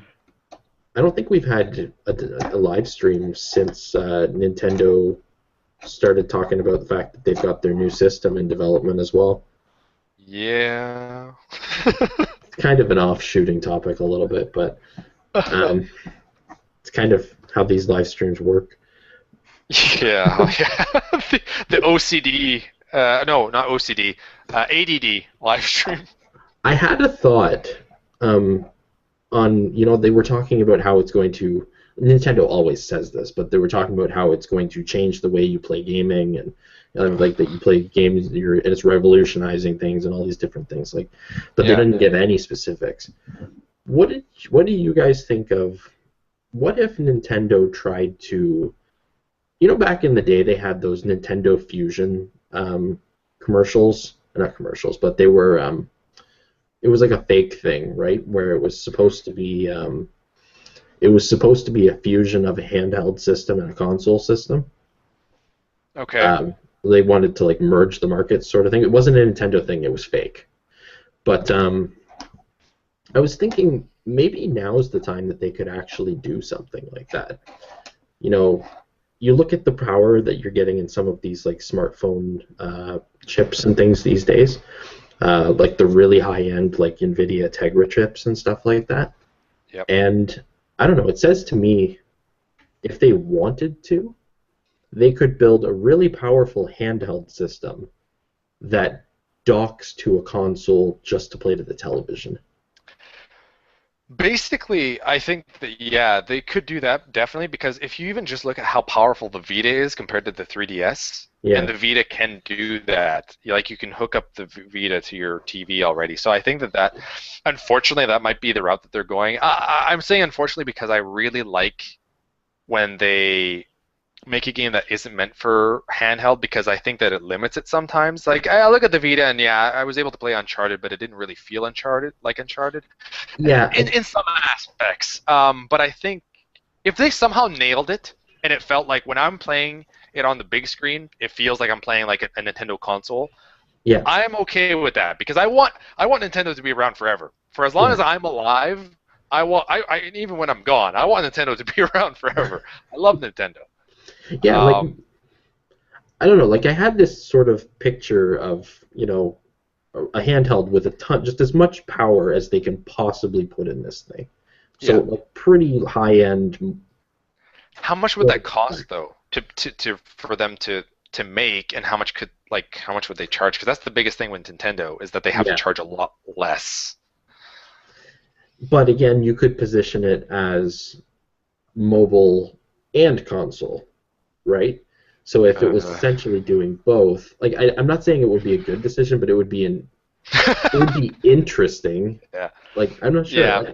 I would actually love to have something like that. I agree, it has to feel like a console when you're playing on the television, and it has to feel like a handheld when you're out there. But but are you talking about mobile as in it could also play other mobile games that are on the market? So technically, you could play Grand Theft Auto because it's on mobile right now. You could play Grand Theft Auto from the PS2 area anyway. Is that what you're talking about? No, I guess my thought would be more handheld and console. Basically, the games are developed just as a game, and it's the exact same game between handheld and console. Okay. Basically, the game runs on the handheld, and it's given to the console. The console's strictly there for power and controller and other peripherals and things like that. Wouldn't that kind of be like what the Vita's doing, or what the Vita can do? I believe it would be similar. You can use, even the PSP has that option. There's a connector that allows you to connect the PSP to the TV. But the Vita is just the more. This would just be, I guess, just a cleaner, if you docked it and it would just sit there. I don't know. I'm not saying I haven't thought about it a hell of a lot, but it was something that popped into my head when these things were brought up a couple months ago. Like the Neo Geo X, I believe. I think is Neo Geo X, the new Neo Geo that they made that was like a handheld that also had the option to play it on your TV. Did it basically sit in a dock and then? I think so. Yeah, like it would be something similar to that. Like the game And itself then you would could, actually it would run yeah. on the handheld, right? And then it would like the console would really just be it's just a platform to get it to the television. Yeah. But the games would have to be developed on two sides, right? Like you'd have to have entirely separate control schemes developed in every game that would do handheld for when you're on the go, and then once you dock it, it would revert to a different control scheme. Because I don't think Why would it people have? want to. Well, because I don't. I think it could just make another controller that would just be like a bigger version of the handheld. Well, Can, yeah, but I can mean, you like, play Vita games with a PS3 controller or a PS4 controller? I don't know if you can. I don't think so. No? Okay. Okay. Yeah, I don't know. You could. I think it's only like Yeah. the PS4. I think that kind of remote play. I think they have. Yeah, so you can play your PS4 game with a Vita controller, but you can't play it. Okay. Hmm. I see what you're saying. Yeah, Yeah. it's but I feel like if Nintendo tried this, it could be their doom. I'm just really nervous with Nintendo nowadays. Like I always thought that they would be around forever, but man. The only way it works, in my opinion, is if they can build enough power into the handheld to make it to make the games be high enough end that you can still compete, and then maybe you don't have to compete at full blown level, but there are selling points to a system kind of like that, right? Developers would create one game and they'd essentially get two platforms, even though it is still one. They would be creating a portable game for people who want their experiences on the go. It is still kind of like Yep. the Vita though. It's a similar concept, just more refined. Or even like the Game Boy adapter that they had in like the Super Nintendo, I think. There's like a Game Boy, like you can put your Game Boy cartridges in is the Super Game Boy, I think it's called. I don't know. So on the Super Nintendo, you can play Game Boy games, but I'm pretty sure it's just a cartridge that you put your Game Boy game and you can play it on the big screen with the Super Nintendo controller. They got something like that with the GameCube too, with the GBA player, because I had that on my GameCube too. I still have it actually. But yeah, you can play like Game Boy Advance games or Game Boy games with which is wicked. GameCube controller. Mm-hmm. I'm surprised that they didn't transition that for the DS and the 3DS. Mm-hmm. Like that'd be a nice selling point for to get a Wii U. Well, you can also play your 3DS games on this, on the big screen. Yeah, well, I think they got that already with DS, but they're making you rebuy all the games though. That's the problem. Oh yeah. With like the virtual console. Is it? I think isn't it? I thought it was just Game Boy Advance games. I didn't know that they were doing DS. I could be wrong. Putting DS 64 games on there. Oh, okay. Yeah. That's interesting. Should we think about like what game to play later? Like not necessarily tonight, because then I really want to think about like what game we could actually play. I'm maybe even thinking maybe a Telltale game, but I don't want to say for sure yes just yet. Do we also want to do it with the viewers though? Yes, I think so. Yeah, I could ask the viewers. I could maybe like not like have like we could all say like maybe 5 games, and then I could let the viewers choose out of those 5 games or something. True. I think that would it makes it a little bit interesting, and I like having more. What's the word I'm looking for? Interactive. Variety. Yes, yeah, exactly. Interactivity with the audience. It's always fun. Right. Okay, so I think we'll narrow down like 5 games, and then we'll let the Team Beardage choose. Sounds like a good plan. Yeah. Okay, I've got to head out because there's a cinnamon bun waiting for me. Yeah. I was wondering how long it was going to take. It's been about 20 minutes. It's been almost half an hour. I've been looking at the clock ever since she got in. I had no idea that this was happening. This is awesome. I'm so excited. I think she's playing Dragon Age right now. I could be wrong. Yeah. So I was hoping to play a little bit of Halo after this, but I don't think that's happening. Um, but yeah. Yeah. We'll figure out a few games. And then I'll let the audience choose. Was there anything else that we want to talk about just before I end this? Uh, Pretty much caught up with a lot of stuff. yeah, I think we sort of touched on a bunch of things. A good live stream. Like even some of the subjects that we touched on, like the Nintendo thing and whatnot. It's not like that we know really anything yet. It's kind of early still on a lot of those subjects. Yeah, it is. It'll be interesting in the next little while, like the next live streams as E3 approaches. Mm-hmm. I cannot wait. It came so fast. Like probably because I haven't been thinking about it. Because I always think about like E3 always in advance, and I'm like, oh, it's like 6 months away, but it's right around the corner. Like a pre-E3 stream and maybe a post-E3 stream. Oh yeah, definitely. I wanted to do that. Definitely a post. Yeah, I would definitely. Yeah. But okay. But I want to do a pre as well. Yeah, you got to have your predictions. That way, when the post one comes around, everybody can tell you how wrong you were. I want to do it like a week before, not the day before, because I find it like the day before that everything is leaked, and it's like And I try not to I try not to look also at those leaks. Like the day before E3 starts, or the week it's usually during the week, right? I always feel like the last 2 days before E3 gets there, I don't look at anything on YouTube. I don't look at anything on IGN or anything. I just stay away from like social media so that I don't get spoiled by something. Yeah. I feel like this year's got to have a pretty good lineup of E3 stuff because we don't know about that much. Like we know about a number of things, but there's got to be so much more. Because right now this fall seems pretty dry. Uncharted being delayed.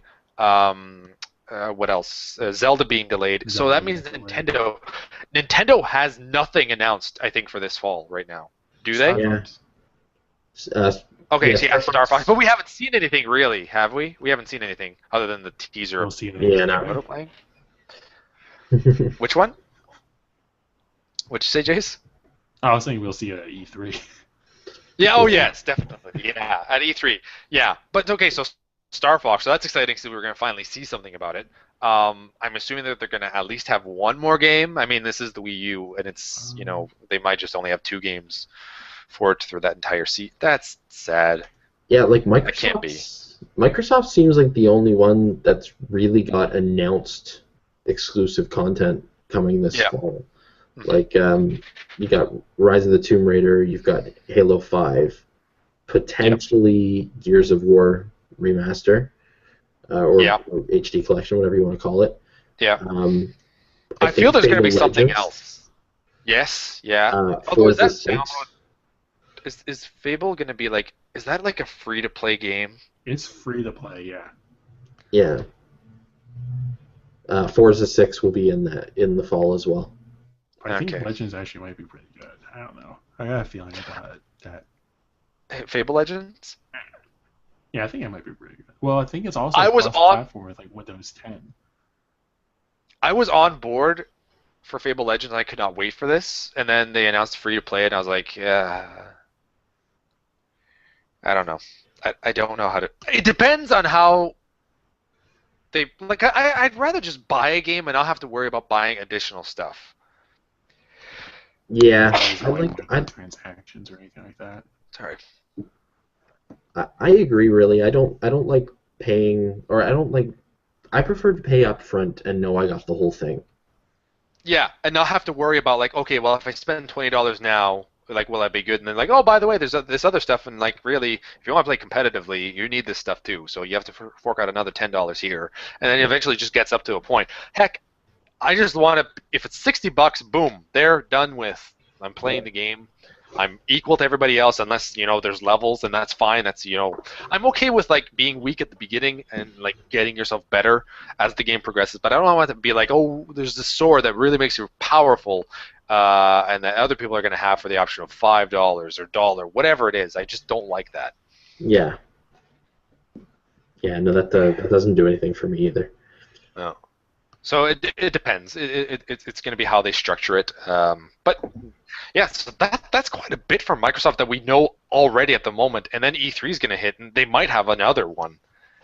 Yeah, well, I know when Crackdown was announced to be coming, I know at that point a lot of people believed that would be this year as well. That might not be the case, but I'm still optimistic that Crackdown is going to be a 2015 release. Well, if they were going to announce something else, it would be really weird for them to announce something other than an HD remaster like Gears, like this E3, and then like, oh, by the way, it's coming out now. Like, at least Crackdown, we knew that it was coming out. They showed a little bit of a teaser of it last year, so they've been working on it for a while. There's also that Scalebound game, the one with the dragons. Yeah, that's true. Okay. Yeah. Man, Microsoft has like tons. They're like, we could just pick like these 10 games here, and Sony's like, oh, we've got like exclusives coming out 2016. Nintendo already has 2016 one, so it doesn't even matter. Yeah. They can, Microsoft and Sony can throw out anything they want. It's not going to matter. I know. Sony's winning. It's so weird that Sony's winning the race without any exclusives. They're like, well, we just got this awesome system, and people are like, yay! I'm completely. I have a PS4. I'm not knocking it. I wish that there was exclusives on it because I'm getting most of my exclusives on the Xbox One. Like that's all Xbox One. Those are my little bit of exclusives on the PS4, and then like the Wii U, which is all exclusives. Yeah. Okay. I'm not playing my PS4, and I haven't. I know. I've barely touched it in. I got PlayStation Plus for the 1 year when I first got it, and I haven't renewed it because I'm like, I'm not using it. Like, there's no point in me getting it, which is too bad. I want to be playing my PS4, and I like Sony games. It's just there's nothing out there that really interests me yet, other than the ones I already picked up. Yeah, I don't think I've purchased a new PS4 game since launch. I got Infamous Second Son on Christmas, so I didn't technically buy it. And Infamous Second Son came out like in spring of last year, so it's been a year pretty much since I got a new game. Kind of glad that I decided to wait to get it, because I almost actually bought it a few months ago. I'm like, you know what, I might as well just wait it out. The PS4. Oh, in general. I don't. On the flip, sorry. They might have a price drop this year. They could. I'm thinking either a price drop or they're just gonna release some new like slim version of it eventually with like a bigger hard drive. Or I'm waiting for. That'd be nice. Yeah, I could see actually an Xbox One Slim maybe coming out at E3. There's been a lot of rumor about it. Are we able to do anything with the hard drives for Xbox One? You can add an external. Okay. That's what I did. I attached a 5 terabyte external drive to my Xbox One. Jesus Christ. I already had the drive, so.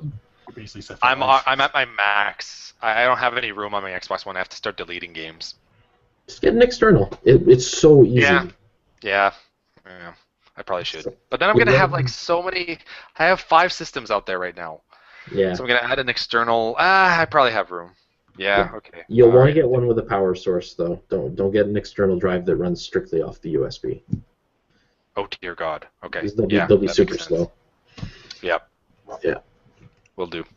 And it works fine. It's just the same thing as if you're on your regular Xbox One hard drive. Well, actually, believe it or not, it's really awesome because you can tell it to default, obviously, to install to that drive. Which means I get to leave my main drive completely free of any games.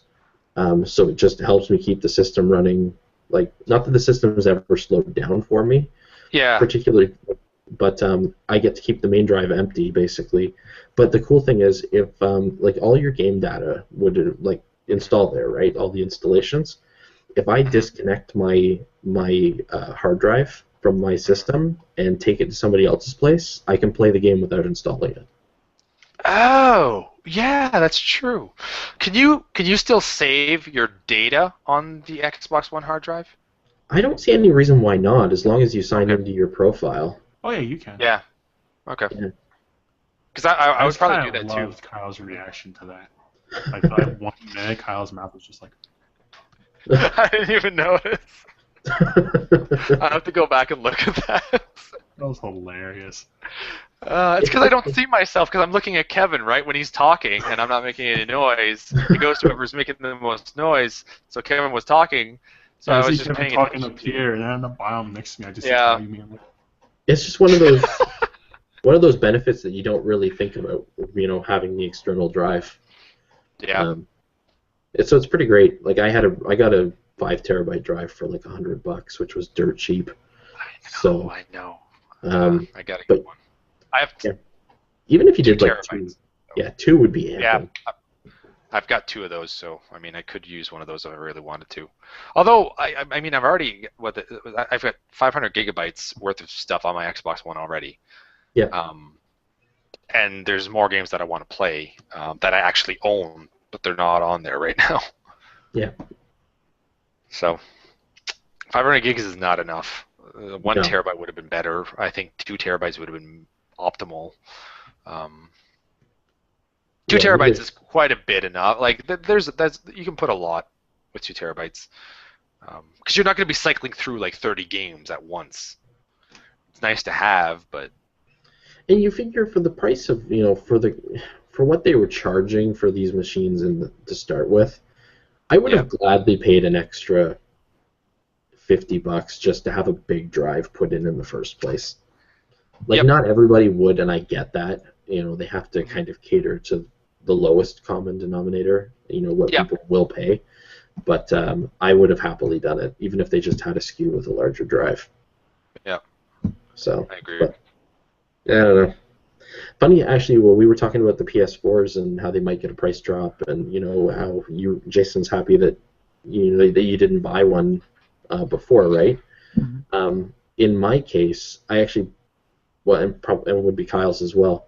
Yeah. We bought the system, and despite the fact that we're not really using it, it actually still worked out in our favor because the system went up $50 after we purchased it. Yeah. Like they actually raised the price in Canada. It worked beautifully for me because I picked up the PS4 at $400 instead of $450, which is what it's at right now and here in Canada. And then I got the Xbox One when the Xbox One dropped in price by $100 because without the Kinect. So Yeah. I technically saved $150 for getting both systems. But I still, in one sense, I wish that I would have got the Xbox One on day one because then I would have played like Titanfall on launch. I would have played Plants vs. Zombies, Garden Warfare on launch, and I think I would just like picked up a lot of other multi-platforms that I really wasn't playing on the PS4 because I didn't want to play them on the PS4. Yeah. So I think I would just gamed a lot more in the next generation because I would have had because I started with the PS4 and I was like I really don't want to be playing multi-platforms on this. I think that what drove me to get the PS4 at the beginning was all the kerfuffle with Microsoft at E3, and then even 5 days after they completely said, okay, this is the opposite direction. We're not going to do that. It still really left a bad taste in my mouth, so I wanted to support Sony. So yeah, I don't know. I just wish I would have gone Xbox One. Well, you got both now, so. Yeah, exactly. I do have both now, and it ended up saving me money, so I guess it's okay. Not a bad deal in the end. Yeah. All right, so that's a good way to wrap up the live stream. We all have to play more games together because that was fun tonight. That was really good. I died a lot. If we ever could, I do like a little live stream with someone that is playing together. Maybe we can get the people watching maybe involved. Yeah. I've tried doing a live stream and my internet is not fast enough. I don't think anyway. I don't know if there's any way for me to speed that up or if it's something that's maybe not my internet. I don't know. Either way, it's not fast enough. But are you able to do that, Jason? Or are you, Kevin? Do you have fast enough internet that, like, when you stream a game? Yeah, Jason, because you've done it Well, I before. did Legend of Dragoon. Right. That was Yeah. just the same concept. I should be able to. My internet's pretty fast, Okay. so I wouldn't mind doing that at some point. That'd be kind of fun. Yeah, that'd And be cool. also, at one point, it would be kind of cool if I got like as many people from that watch this to game with us. I don't know what game we could play, but like something that has like a lot of players, and that'd be cool to have just like an entire community playing a specific game at one night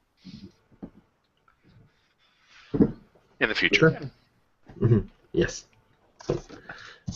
Cool. All right. Well, I'm gonna go have my cinnamon bun. I really want a Do you have- cinnamon bun now. I have to show. Okay. I have to. Hold on. Just give me 1 second. I'm gonna grab his bun. He's gonna eat it in front of us. Probably. So rude. Did I mute it or did I not mute it? I don't know. I have no Did idea you- if he did or not. Oh, well, I didn't did you hear hear me anything. talking? Okay, I muted it. just checking. Because you guys laughed like as soon as I got back. Thank you. Okay, We were so laughing the whole time.